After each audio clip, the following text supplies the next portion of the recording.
Hello, today I want to talk to you how a guarantor loan application works. Because at the end of the day, a guarantor loan application is actually slightly different to your typical personal or payday loan. You know, one where you just fill in your details and you get a yes or no instant decision from the lender.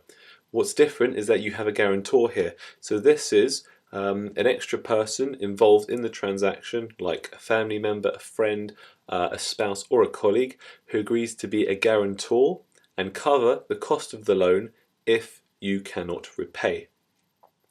So most of the lenders in the UK offer this 5-minute application process, but like we said, the application is a little different.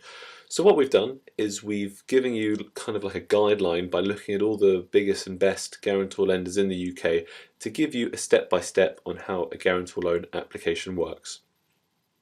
So the first page usually consists of asking you how much you wish to borrow and how long for. I think the guarantor lenders take this quite seriously because they want to know that you've actually thought about it and you're not just trying to go for the maximum amount.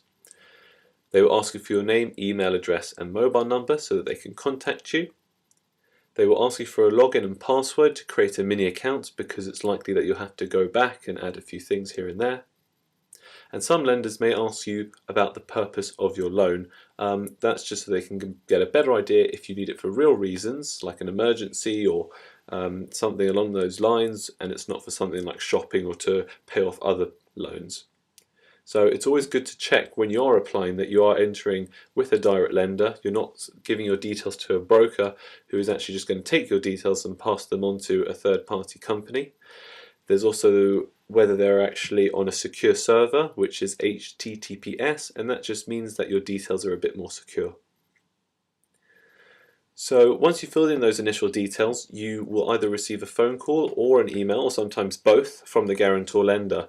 So the phone call usually is just to confirm a few details about you, confirm who you are. They may ask you a couple of questions about your employment and your income and so forth. And there's also an email just that you can confirm and sign the initial agreements and documents. The point of the call and the email is just kind of to determine between the very interested people and those that are not interested at all, and those that are eligible and those that are not.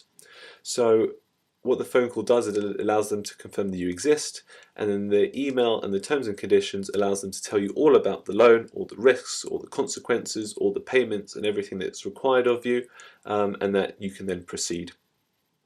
So provided that you have met their initial criteria, the guarantor must then enter their details about who they are, what they do, their level of monthly income, their address, their home and email, and then based on this, the lender can then carry out a number of checks. Obviously there might be a phone call to the guarantor just to confirm that they exist, and obviously that they understand the requirements that they are required to pay the loan if the borrower cannot repay.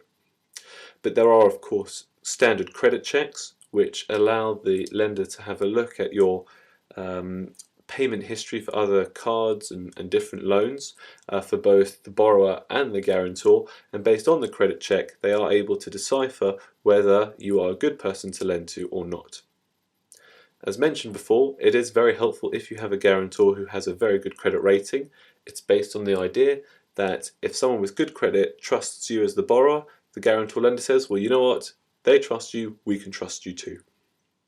There are also affordability measures. These are very simply some calculations to determine how much the lender can borrow you and how much you can afford to repay. So good affordability checks means that the person is actually borrowing an amount that they can afford and that they're not stretched.